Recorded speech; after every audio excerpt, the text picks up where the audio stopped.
नमस्कार। अभी कोविड को लेकर जो लॉकडाउन लगा हुआ है और इस लॉकडाउन के फलस्वरूप बहुत सारे आर्थिक इकोनॉमिकल एक्टिविटीज़ सारी की सारी रुकी हुई हैं।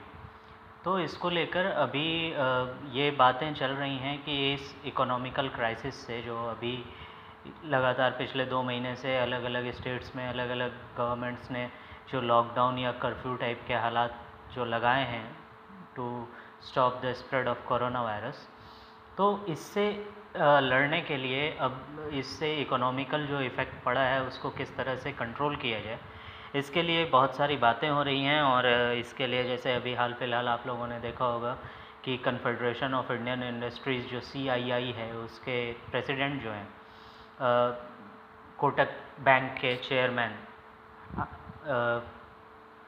कोटक साहब जो चेयरमैन हैं कोटक महिंद्रा बैंक के, तो वो कोटक साहब ने बार बार ये कहा है कि फ़िज़िकल डिसिप्लिन जो है, फ़िज़िकल जो डेफिसिट है उसको कंट्रोल में रखने का जो मेकनिज़्म है गवर्नमेंट ने जो बनाया है उसको अभी साइड में रख देना चाहिए। और गवर्नमेंट ने खुद कहा है कि 6.8% फ़िज़िकल डेफिसिट इस साल रहेगा इस फिनंशियल ईयर में। उन्होंने कहा है कि अगर ये बढ़ता भी है तो बढ़े, लेकिन लोगों को सरकार अपना खर्च बढ़ाए और लोगों को जो मार्जिनलाइज्ड लोग हैं जिनके पास इकोनॉमिकल कंडीशन बहुत अच्छी नहीं है, जो बॉटम ऑफ द पिरामिड पे लोग हैं, उन लोगों को कैश ट्रांजैक्शन भी करे, कुछ कैश भी दे और उन लोगों को के ऊपर खर्च बढ़ाए, सोशल बेनिफिट्स दे ताकि उनके पास पैसे आएँ और वो फिर उसको खर्च करें और मार्केट में डिमांड पुश करने के लिए इस तरह के कैश बेनिफिट्स देने के लिए और अलग अलग कुछ ज़्यादा मिंटिंग ऑफ मनी करने के लिए उन्होंने ऐसी बातें कही हैं। इसी तरह की बातें पिछले साल भी कही गई थी जब लॉकडाउन लगा था कि इकोनॉमी बहुत डूब जाएगी, इकोनॉमी को बहुत सपोर्ट की ज़रूरत है और बहुत सारी बातें की गई। हालांकि गवर्नमेंट ने पिछले साल बहुत इकोनॉमिक मेजर्स लिए, RBI ने इकोनॉमिक मेजर्स लिए जिसकी वजह से तकरीबन 20 लाख करोड़ का पैकेज गवर्नमेंट ने और RBI ने अनाउंस किया था। इस साल भी गवर्नमेंट ने चूँकि इस साल फेजेज़ में लगे हैं और इस साल हर स्टेट में अलग अलग टाइम पे अलग अलग कंडीशन को देखते हुए अलग अलग ड्यूरेशन के लिए लगाया है।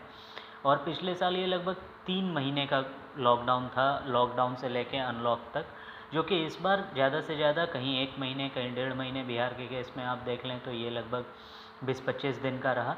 तो अलग अलग चीज़ों के लिए सेंट्रल गवर्नमेंट ने भी कुछ मेजर्स लिए हैं, जैसे उन्होंने कहा है कि 3 महीने का राशन फ्री देंगे। गवर्नमेंट ऑफ बिहार ने भी कहा है कि 1 महीने मई का जो राशन वो देते हैं PDS में, जिसमें 80% हाउस होल्ड को कवर करने की बात है, उन लोगों को फ्री में देंगे और उसमें कुछ अनाज का कोटा भी बढ़ाया गया है। उसके अलावा अभी जो गवर्नमेंट ने ये भी करा है कि इस लॉकडाउन में कंस्ट्रक्शन वर्क्स चालू रहेंगे, मनरेगा के ऊपर खर्च करने की बात है। तो इस तरह के मेजर्स गवर्नमेंट द्वारा, स्टेट गवर्नमेंट्स द्वारा, सेंट्रल गवर्नमेंट्स द्वारा लिए जा रहे हैं, लेकिन इसको कितना स्थिति वास्तव में ख़राब है और कितना इसमें एक मतलब नैरेटिव क्रिएट करने की कोशिश की जा रही है, इसके ऊपर अगर आज हम बात करें तो इसमें मुख्यतः 4-5 पॉइंट आते हैं। पहला पॉइंट ये है कि गवर्नमेंट ऑफ इंडिया का जो इंडिया का डेट टू GDP रेशियो है वो ऑलरेडी 90% है, तो उसमें ज़्यादा स्पेस अभी बचा नहीं है गवर्नमेंट के पास करने के लिए। दूसरा, जो स्थिति जिसको कहा जा रहा है बहुत ज़्यादा ख़राब है, हालांकि वो स्थिति अभी है नहीं। इस स्थिति को ख़राब करने के लिए, ख़राब बताने के लिए एक डेटा यूज़ किया जा रहा है कि 2 डेटा मेनली यूज़ किए जा रहे हैं। एक 2 व्हीलर के सेल्स का डेटा बताया जा रहा है जो कि 2019 के लो से भी नीचे चला गया है। तो इसमें ये देखना होगा कि मोस्ट ऑफ द अप्रैल और मई के मंथ में, अभी तो अप्रैल का डेटा आया है, तो मई के मंथ में और अप्रैल के मंथ में तो लॉकडाउन लगा रहा है, इसलिए 2 व्हीलर या 4 व्हीलर का सेल बहुत कम रहा। ये पिछले साल भी हुआ था और फिर बाद में इसको पेंटअप डिमांड, जब इसका डिमांड आया, बहुत ज़्यादा डिमांड आया, तो इसको पेंटअप डिमांड कह के ख़त्म करने की कोशिश की गई। इसी तरह आप देखें कि इसको फ़िज़िकल डेफिसिट के ऊपर जो कंट्रोल किया है इस गवर्नमेंट ने, उसको अगर बार बार ख़त्म करने की और सोशल एक्सपेंडिचर को बढ़ाने की बात की जा रही है, तो इसमें 2-3 चीज़ें हैं। एक तो ये है कि ये लोगों को कमाने की आदत लोगों को गवर्नमेंट पे डिपेंडेंट बनाने की एक वामपंथी तरीका है, बहुत पुराना वामपंथी तरीका है। आप पश्चिम बंगाल में देख रहे हैं कि जहाँ पर उद्योग धंधे नहीं लगे, जहाँ पर सब कुछ ख़त्म कर दिया गया और आज वहाँ पर सिर्फ वोट की राजनीति होती है। क्लब कल्चर बना हुआ है जहाँ पर लोगों को बेनिफिट्स दिलाने के लिए पार्टी लाइन का उपयोग किया जाता है। तो इस तरह का एक कल्चर बनाने की कोशिश की जाती है। दूसरा ये है कि फिस्कल डेफिसिट कंट्रोल में रखने से गवर्नमेंट के पास कुछ जो इम्पॉर्टेंट स्कीम्स हैं उनको चलाने के लिए पैसा रहता है। जैसे ये गवर्नमेंट ने, नरेंद्र मोदी गवर्नमेंट ने नरेंद्र मोदी 1.0 में गैस दिया लोगों को, शौचालय दिया गया, किसान सम्मान निधि जैसी राशियां दी गई। इस तरह की योजनाएं बनती हैं, सीधे गरीब को इसमें उसके अकाउंट में पैसे का फ़ायदा होता है, जिससे कि कट मनी, टोलाबाजी और इस तरह का जो, जैसे आदरणीय राजीव गांधी भी कहते थे कि 100 पैसे भेजता हूँ और 85 पैसे ख़त्म हो जाते हैं रास्ते में ही। तो इन सब चीज़ों को कंट्रोल करने में सुविधा मिलती है। पिछले साल भी इकोनॉमिक लोन और एमएसएमई सेक्टर को और बिजनेस सेक्टर को सपोर्ट करने की बहुत सारी बात की गई। गवर्नमेंट ने लोन रिस्ट्रक्चरिंग की बात भी की, लेकिन ऑलरेडी कंपनियों के पास इतना पैसा था कि किसी ज़्यादा कंपनियों ने लोन रिस्ट्रक्चर के लिए अपना यूज़ नहीं किया। उसके बाद आप एक फैक्टर अब भी देख रहे हैं कि जीएसटी का कलेक्शन जो है वो जनवरी से, जैसा मैंने पिछली वीडियो में भी बात किया था, जनवरी से लगातार अपटिक कर रहा है, सिर्फ मंथ ऑन मंथ बेसिस। सिर्फ फरवरी में वो थोड़ा सा जनवरी से नीचे आया था, उसके बाद मार्च में वो बढ़ा, अप्रैल में बढ़ा, अभी मई का डेटा अप्रैल में भी बढ़ा। मई का डेटा अभी आना बाकी है, हालांकि मई में लॉकडाउन था, लेकिन वो जून में फिर कवर अप भी हो जाएगा। और 1 लाख करोड़ का जो टारगेट रहता है वो तकरीबन 1.5 लाख करोड़ चला गया था अप्रैल में भी। तो हमको ये देखना होगा कि कहीं ना कहीं स्थिति क्या वास्तव में वैसी है जैसी स्थिति बताई जा रही है। क्योंकि पिछले साल भी पैदल घर जा रहे हैं लोगों के वीडियोज़ हम लोगों को बार बार दिखाए गए और ऐसा कहा गया जैसे दुनिया ख़त्म हो रही है। लोग जो पैदल जा रहे थे वो भी कह रहे थे हम यहाँ भूखे मर जाएंगे, ऐसा हो जाएगा, वैसा हो जाएगा। वही सारे लोग घर आए, अपने रास्ते में उन्होंने खर्च किया, ट्रेन्स चली, खर्च सब तरह का, मतलब बसेस चलाई गई और उसमें पैसे दिए, डबल ट्रिपल पैसे दे के लोग आए वापस, फिर उसी तेज़ी से चले गए लोग फिर उसी तेज़ी से दशहरे, दीपावली, छठ के बाद वापस मेट्रोज़ में चले गए, फिर से काम चालू हो गया। और इस साल भी वही कहा जा रहा है। और जैसे पेपर में रिपोर्ट्स आ रहे हैं, जैसे मीडिया रिपोर्ट्स आ रही हैं, छोटे शहरों के जो रिपोर्ट्स आ रहे हैं बिहार, उत्तर प्रदेश के, कि लेबर और वर्कफोर्स फिर से वापस मेट्रोज़ की तरफ जाने लगा है। अभी दिल्ली में लॉकडाउन को खुद कुछ ढील देने की बातें की जा रही हैं, महाराष्ट्र में इस तरह की बातें की जा रही हैं, और भी जगहों पे लॉकडाउन को अब धीरे धीरे लिफ्ट करने की बातें की जा रही हैं। लेबर फिर वापस भी जा रहा है। तो क्या वास्तव में ऐसी स्थिति है? क्या लोगों को इस तरह के सिर्फ वीडियोस दिखा के, इस तरह की कहानियाँ सुनाकर कहीं हम लोगों को डाइवर्ट करने की कोशिश तो नहीं की जा रही है? क्योंकि जो लोग वहाँ पर 1 महीने नहीं सर्वाइव कर पाए, वो कह रहे हैं कि हम 1 महीने सर्वाइव नहीं, हम लॉकडाउन नहीं जानते हैं कितने दिन रहेगा नहीं रहेगा, और 1 महीने रहा और पूरा फैमिली वापस आया बिहार और उत्तर प्रदेश के गाँवों में, पूर्वांचल में, और फिर वो पूरी फैमिली वापस जा रही है। बहुत सारे लोग ऑलरेडी जा चुके हैं, उनको वहाँ काम भी मिल चुका। तो ये देखने की ज़रूरत है, ये सिर्फ नारों में हम लोगों को भटकने की ज़रूरत नहीं है। दूसरा एक डेटा बार बार दिखाया जा रहा है कि सीएमआई का डेटा जो कि ये कह रहा है कि अप्रैल में और मई में जो रूरल अनएम्प्लॉयमेंट है और अर्बन अनएम्प्लॉयमेंट है, दोनों बढ़ा है। तो भाई अलग अलग स्टेट्स में अलग अलग फेज़ में, और ज़्यादातर जो औद्योगिक स्टेट्स हैं, जो इंडस्ट्रियलाइज्ड स्टेट्स हैं, चाहे महाराष्ट्र हो, दिल्ली के आसपास हरियाणा और पंजाब के एरियाज़ जो हैं, उनमें लॉकडाउन लगाया गया। और लॉकडाउन के पहले भी किसान, जो ये किसानों के नाम पे जो एक गोरख धंधा चल रहा है दिल्ली के बॉर्डर पे, इसके लिए पहले भी ऐसा हुआ कि बहुत सारे लेबर फोर्स वापस आ गए। खेती किसानी एक तरह से बंद करने की उन लोगों ने कोशिश की। आप लोगों ने देखा जियो के टावर तोड़े गए, ऐसा वैसा किया गया, तो लेबर फोर्स ऑलरेडी वापस आया है। और लॉकडाउन की वजह से ये अनएम्प्लॉयमेंट का डेटा अगर आ रहा है तो इसको इस नज़रिए से नहीं देखा जा सकता, क्योंकि ये अनएम्प्लॉयमेंट अगर 11% या 13% या 17% है, तो ये कम भी तो हुआ था ना लॉकडाउन के बाद, पिछले साल के लॉकडाउन के ख़त्म होने के बाद। लेकिन उसकी बात नहीं की जा रही। ऑब्वियसली वो कम हुआ था तब तो बढ़ा है, तो वो बढ़ा भी है तो लॉकडाउन की वजह से, इसलिए इस पर बहुत ज़्यादा चिंता करने की बात मेरे ख्याल से नहीं है। हाँ, ये ज़रूर है कि गवर्नमेंट को एक्सपेंडिचर करने पड़ेंगे, गवर्नमेंट को लोगों को विश्वास देना पड़ेगा। ये सही है कि इस बार का बहुत सारे लोग ये कह रहे हैं कि इस बार का लॉकडाउन शायद पिछले बार से ज़्यादा हो, क्योंकि लोग उतनी हिम्मत न जुटा पाएँ। लेकिन इसमें एक फैक्टर ये भी है कि पिछली बार अगर केसेस कम थे, अगर डेथ्स कम थी, इस बार डेथ ज़्यादा हैं, तो इस बार कोविड की वैक्सीन भी आ चुकी है। तो आपको इसको भी फैक्टर इन करना होगा। ऑलरेडी सेंट्रल गवर्नमेंट स्टेट्स को ज़्यादा पैसे दे रही है। मैंने जैसा पिछली वीडियो में बात की थी कि जीएसटी काउंसिल की मीटिंग हुई और उसमें सेंट्रल गवर्नमेंट ने कहा कि 1.58 लाख करोड़ हम बोरो करके स्टेट्स को देंगे, जो जीएसटी के लिए कंपनसेशन देने की बात है।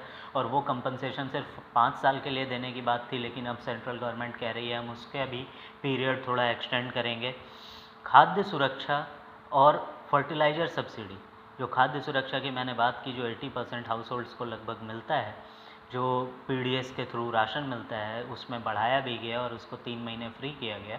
उसके अलावा फर्टिलाइज़र सब्सिडी जो दी गई, रिज़र्व बैंक ने सेंट्रल गवर्नमेंट को 1 लाख करोड़ रुपए का डिविडेंड दिया है, अपने प्रॉफिट का डिविडेंड दिया है, चूँकि 100% ओनरशिप सेंट्रल गवर्नमेंट की है। उस 1 लाख करोड़ में से 40,000 करोड़ गवर्नमेंट ऑलरेडी खर्च कर रही है फूड सब्सिडी और फर्टिलाइज़र सब्सिडी देने में। आखिर ये 40,000 करोड़ अगर किसान का, अगर गरीब का, अगर मार्जिनलाइज्ड सेक्शन का बच रहा है, तो वो पैसा तो मार्केट में वापस आएगा ना, वो एक्सपेंडिचर, वो तो डिमांड जनरेशन होगा ना उस पैसे का। हमें ये देखने की ज़रूरत है।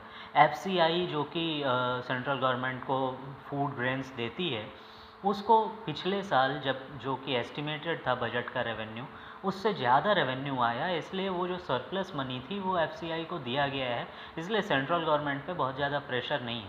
लेकिन जैसा मैंने कहा 1 लाख करोड़ जो तकरीबन 1 लाख करोड़ जो आरबीआई ने डिविडेंड दिया है, तो उसमें बड़ा चंक गवर्नमेंट के पास है और मनरेगा के थ्रू ये फंड भी और अलग अलग योजनाओं के थ्रू, स्कीम्स के थ्रू ये पैसा भी आखिर मार्जिनलाइज्ड और उस बॉटम ऑफ पिरामिड सेक्शन को मिलेगा। और गवर्नमेंट को ऐसे स्कीम्स कुछ लागू करने चाहिए। एक इसमें इन्फ्लेशन का रोना रोया जा रहा है, तो इन्फ्लेशन तो आएगा ही, क्योंकि पिछले साल भी लॉकडाउन लगा और लॉकडाउन के बाद 20 लाख करोड़ का फंड जनरेट किया गया और अलग अलग स्कीम्स के तहत वो दिया गया। इस साल भी गवर्नमेंट का एक्सपेंडिचर बढ़ना है। आप देखिए कि किसानों के नाम पे जो नाटक चल रहा है, उसमें एमएसपी बढ़ाने की बात की जा रही है, एमएसपी की बात की जा रही है, और सरसों पे ऑलरेडी एमएसपी गवर्नमेंट ने लगभग 1.5 गुना कर दिया है और इसका नतीजा ये हुआ है कि सरसों तेल के दाम में भी बढ़ोतरी हो रही है।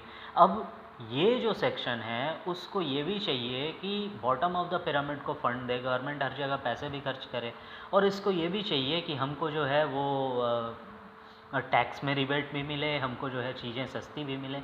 ऐसा नहीं हो सकता, हर चीज़ का कहीं ना कहीं कीमत है ना। अगर सरसों का दाम 1.5 गुना हो गया तो सरसों तेल का दाम भी बढ़ेगा। अगर आपको सैलरी जो है वो डबल हो गई है तो आपको चीज़ें महंगी भी मिलेंगी। अभी वो पेट्रोलियम का बात चल रही है कि पेट्रोल महंगा हो गया। भाई साहब, पेट्रोल जब 70 रुपये 80 रुपये होता था तब की आपकी सैलरी और अभी की आपकी सैलरी भी तो आपको देखनी होगी। उसके बाद लॉकडाउन में जो हर एक घर में, चूँकि बेसिक आइटम्स ही जो बहुत ज़्यादा रिक्वायर्ड आइटम है, उन्हीं की दुकानें खुली हैं, तो इसका मतलब ये हो रहा है कि सेविंग्स भी, per capita savings, house hold की सेविंग्स भी बढ़ी है। हाउस होल्ड में जो सेविंग हो रहा है वो भी तो आखिर फिर पेंट अप डिमांड बना रहा है, वो उसको फिर पेंट अप डिमांड कह के खारिज करने की कोशिश की जाएगी। तो इन सब चीज़ों को ओवरऑल पूरे एस्पेक्ट में हम लोगों को देखने की ज़रूरत है कि ये पेंट अप डिमांड नहीं है और स्थिति क्या वास्तव में उतनी ख़राब है जितना पिक्चर दिखाने की कोशिश की जा रही है। और राज्यों से सवाल करना फिर बहुत ज़रूरी है, स्टेट्स से ज़रूरी है कि वैक्सीनेशन, सब ये एक्सपर्ट कह रहे हैं कि अभी ये जो है इसका सिर्फ एक ही इलाज है, वैक्सीनेशन वैक्सीनेशन वैक्सीनेशन। अब सवाल ये है कि वैक्सीनेशन की जब बात होगी तो स्टेट्स से ये सवाल तो पूछा जाएगा कि भाई वेस्टेज आपने इतना ज़्यादा क्यों किया। अभी एक खबर आई कि उत्तर प्रदेश में एक नर्स थी, वो जानबूझ के वैक्सीन को फेंक दे रही थी और सिर्फ निडल चुभा दे रही थी लोगों को। तो वैक्सीनेशन में वेस्टेज क्यों कर रहे हैं स्टेट्स, इसको देखना होगा। इस तरह के लोग भी हमारे आपके बीच हैं जो लोगों को वैक्सीन नहीं लेना मतलब वैक्सीन लोग लें ये नहीं चाहते, और फिर चाहते हैं कि वैक्सीन पे सवाल खड़े किए जाएँ। बहुत सारी पॉलिटिकल पार्टीज़ ने हमेशा इस पे सवाल खड़ा किया है। और एक बड़ी बात जो देखने में आ रही है कि लोगों में भी वैक्सीनेशन को लेके बहुत ज़्यादा एक उनके मन में भी थोड़ा वो कंफ्यूज हैं, वो लोग लेना नहीं चाहते हैं। लोग वैक्सीनेशन को लेके बहुत ज़्यादा पॉजिटिव नहीं हैं, और इस तरह की अफवाहें, ये पॉलिटिकल ड्रामा जो हुआ उसकी वजह से लोगों में ये अफवाह फैली हुई है। गांव में आप देखिए, हर दिन का आप न्यूज़पेपर उठा के देखिए, लोगों को हेल्थ डिपार्टमेंट जाकर दे रहा है उनके गांव में। वैन्स चल रही हैं, कोरोना रथ चल रहे हैं, वैक्सीनेशन रथ चल रहे हैं कि उन लोगों को वैक्सीन दिया जाए। लोगों को बार बार समझाने की कोशिश की जा रही है, लेकिन हेजिटेंसी बहुत ज़्यादा है। तो इन सब चीज़ों को भी आपको पूरे पिक्चर में लेना होगा, और उसके बाद ही हम एक लिमिट तक ये एक्सपेक्टेशन कर सकते हैं। क्योंकि कहीं ना कहीं बॉटम ऑफ द पिरामिड को अगर हमें फ़ायदा पहुंचाना है तो उसके लिए सब लोगों को प्रयास अपने करने होंगे। और दूसरी चीज़ ये है कि गवर्नमेंट के पास उतना स्पेस भी बचा होना चाहिए। अगर सब लोगों को गवर्नमेंट जितनी डिमांड आती जाए, और जिस तरह से गवर्नमेंट के ऊपर एकदम प्रेशर बनाया जा रहा है, इस तरह नहीं हो सकता है। और स्थिति भी उतनी ख़राब नहीं है जितनी दिखाने की कोशिश की जा रही है। तो हमें इन सब चीज़ों को समझना है और इन सब चीज़ों को लोगों तक भी समझाने की कोशिश करनी है। बहुत बहुत धन्यवाद।